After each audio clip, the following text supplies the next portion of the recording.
Hi, so I just wanted to get on here really quickly and talk to you guys because my crystals have finally arrived for this project and we're cutting it a little bit late. But I'll show you some footage. This is a plastic skull I purchased from Joann's last year on sale for $25. And I reiterated it in 4 or 5 different ways over Halloween last year. And what I wound up in the last um, event that I went to was a Day of the Dead, Dia de los Muertos painted skull. I had applied hot glue and things like that to it, so I did have to come and clean that off. And then I spray painted it so that I would have a base to apply these red cyan flatback crystals. But I bought these from a place called Rhinestone Wholesaler, I believe, and they came from China. So they were 1/10 of the price, which is great. But one thing to watch out was they did take over a week and a half to get here. They're beautiful little glass crystals. I'm going to be using E6000 glue to apply them. And I purchased these little wax applicators that I've not used before. In previous videos, I have said that I only go up to size SS20, but because of the time constraint and because of how big this piece is, I went ahead and ordered SS30s. I'm going to lay them in a brickwork pattern instead of side by side, and that way, so there's almost like a half step in between each row, they will be nestled inside of each row. So you'll get more coverage of more crystal, there'll be less of the background showing through, and hopefully that will look good.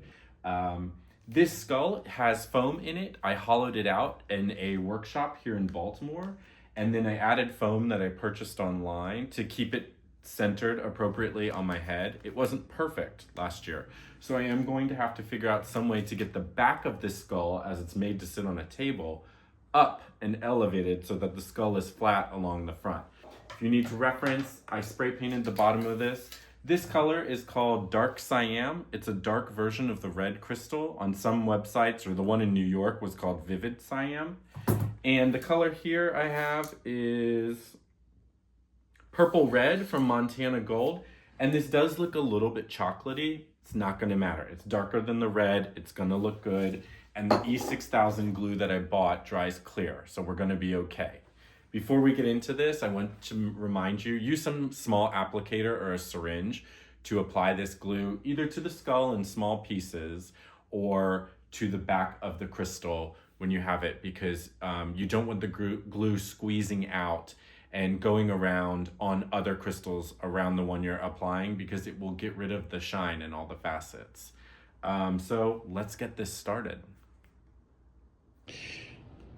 I did a little test last night just to see if it would work, and it works fine. The crystals are big for my taste, but that's gonna be fine anyways. The E6000 glue dries a bit glossy, so I'm gonna have to be a lot more careful about how I apply this. You can see there's glue around the crystals in there. I'm gonna get a paintbrush so I can apply like a much thinner layer here. If this were fabric, you would need to glue each crystal individually so you don't make the fabric become brittle with glue. But since this is a hard object, that's not gonna matter. I can slather the glue on there.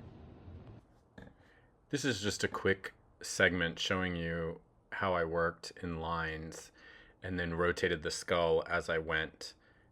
Sometimes I would listen to podcasts or to watch some horror movies or reality TV on HBO. So that's why there's no audio.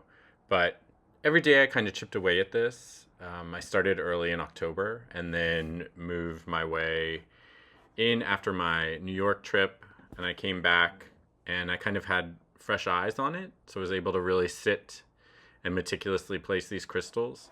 The crystals were never going to be perfect, just because it's a 3D object with a lot of change. And that's okay. It's okay to embrace that and move forward with it as is. So the reference for this is obviously like the Damien Hirst skull, which was actually not a real skull. It was all set in metal, but the teeth were real. My thought was to paint the teeth back to ivory natural, but other people were like, no, leave it red. But shouldn't the teeth, I'm not going to crystal the teeth, So shouldn't the teeth be white? And also inside the nose, I'm like, what do I do?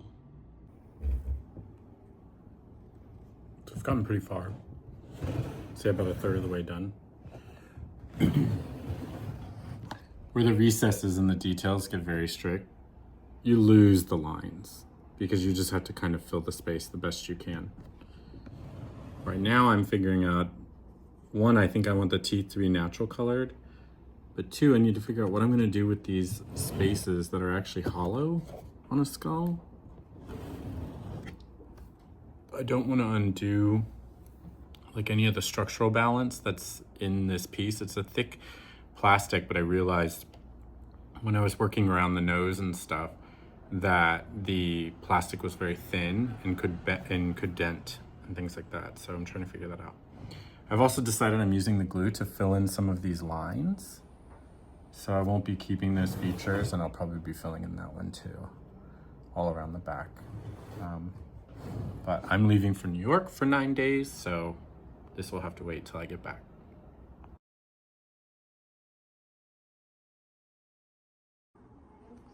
Looks like there's issues with the dental, but I'm actually painting black in between the teeth, and then I'll paint the teeth like a ivory white because I do want them to look like real teeth. I don't want them to be red, but we're getting there, we're getting there. So I painted the teeth white. I'm gonna hit them with another coat. I ran out of crystals. So we're at about 11,000 crystals here, and I went ahead and did my re-up, but I'm probably not gonna have the crystals for Halloween. So I'm gonna have to do something with a cape or a hat, or a hood or something like that. But as you can see, this thing is fantastic. It's about 5 pounds now. It's gonna be about 10 pounds when I'm done. So it needs to have some kind of support on the shoulders because it really digs in. But I thought I just wanna show you what it looks like once it's on. I'll probably use some black eye makeup around my eyes to kind of make them more subdued. And that's it. I painted black inside the recesses, painted the teeth white, and then left everything as it was. But hopefully you guys enjoyed this as much as I did. And tune in, I'll have some more updated photos of the finished product.